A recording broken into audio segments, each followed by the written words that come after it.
where your news comes first. Good evening and thanks for joining us. I'm Steve Pacer. You can run, but you can't hide. And hundreds of men and women wanted on outstanding warrants in Trumbull County learned that lesson the hard way this morning. Law enforcement officers from many different departments teamed up to track them down. Our Dan Martin went along for the ride and has more.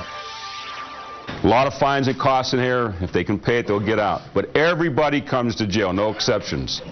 80 officers from several different jurisdictions hit the streets Sunday morning looking to serve 361 warrants in every corner of Trumbull County. The name of the operation is Operation Spring Clean. Child support, fines and costs, failure to appears, all kinds of stuff. At Team 16's first stop in Warren, a woman tells police the man they're looking for isn't home.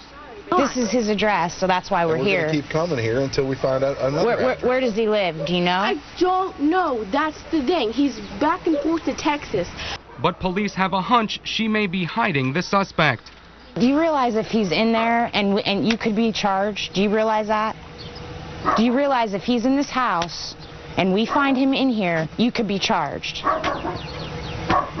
and go to jail? He's our only income. I'm sorry. We're not going away. Eventually, the man they came for gives himself up.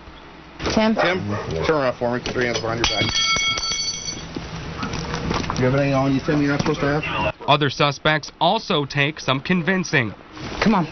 I don't want to go. Come on. You guys don't understand. I'm filthy. I would like to at least take a shower or something. It's $125.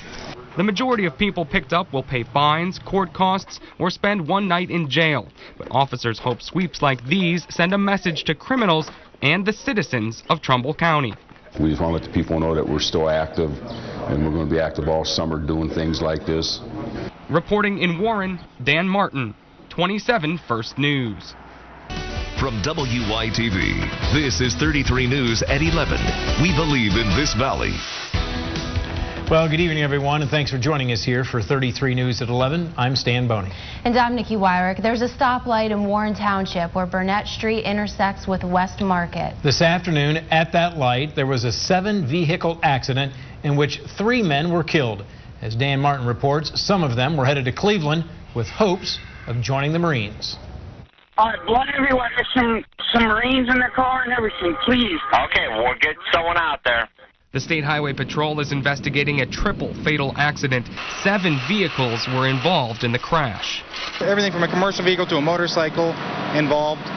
Very, very involved. The young men who died were all U.S. Marine recruits. We're told a total of 4 recruits and a driver were inside this Marine's car on their way to Cleveland to take their military entrance exams. Philip Franklin of Newton Falls says he was stopped at the red light headed westbound on State Route 5 right next to the Marine recruit car. When the light at Market and Burnett turned green, both vehicles started to go.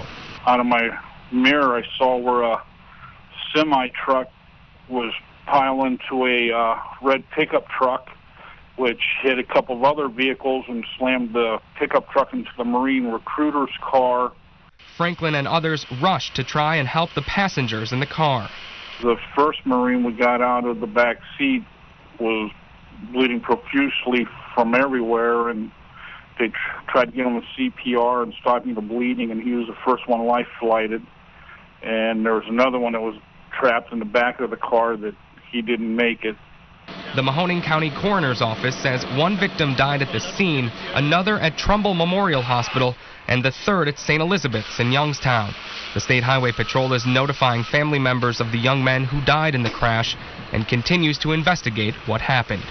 In Warren Township, Dan Martin, 33 News.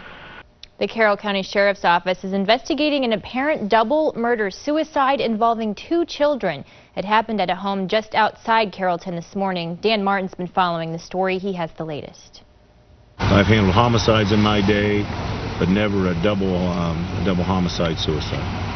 Carroll County Sheriff Dale Williams says a call came in around 7:30 Wednesday morning for 3 people dead from gunshot wounds inside a home on Waynesburg Road. A 24-year-old mother, along with her 6-year-old daughter and 18-month-old son. The kids were in bed, and that's all I want to say at the present time. Yeah, kids were in bed. The woman's father, who also lives in the home, was upstairs when the shootings happened and called 911. Right now it's being treated as a double murder-suicide. Sheriff Williams says the mother was in the military, although they're not sure of her status, and she did leave a note. We have to analyze that. We have read through it. I want to read through it again. The weapon was recovered, but officials aren't releasing the names of the victims until all family members have been notified. Sheriff Williams says the children had two separate fathers, both from Pennsylvania, who they're trying to track down at this time. Friends and family members of the victims gathered across the street, trying to comfort one another and figure out why this happened. You think, this don't come home, but obviously it does. So here again, we need to get more information, to put everything in perspective, and then we'll go from there. Reporting in Carroll County, Dan Martin, 27 First News. In October, you will likely see cobwebs and tombstones in your neighborhood. And one Lowellville man enjoys decorating for Halloween, but could he spook out Dan Martin? I'll admit I was a little scared to visit Brian Wary's home. Maybe it's because the house is exactly 6.66 miles from the station, or that the route took me down Elm Street. Or it could have been because he's got an entire room filled with life-size animated figures from nearly every horror movie. I love Halloween, and I always liked Halloween, and I love all the character movies, like I said, the Mike Myers, the Freddys, and all that. And once they came out with life-size stuff, I said I had to have them. Wary's animatronic collection started a few years ago with just one iconic figure. Right here, this Freddy Krueger was actually the very first one, and it's kind of funny because this Freddy Krueger is the newest one, so it came like a full turn here. And as the collection grew, so did the attention. The house has hit YouTube, and even though Wary has spent thousands of hours and dollars on the display, he doesn't charge anyone a dime to enjoy it. I get a lot of people that ask that question, but I've thought about it, but no, just because I know everybody in Lowellville and everybody's pretty good people, so I let them come on through. And just like all the movies these characters come from, every spook in here tells a story.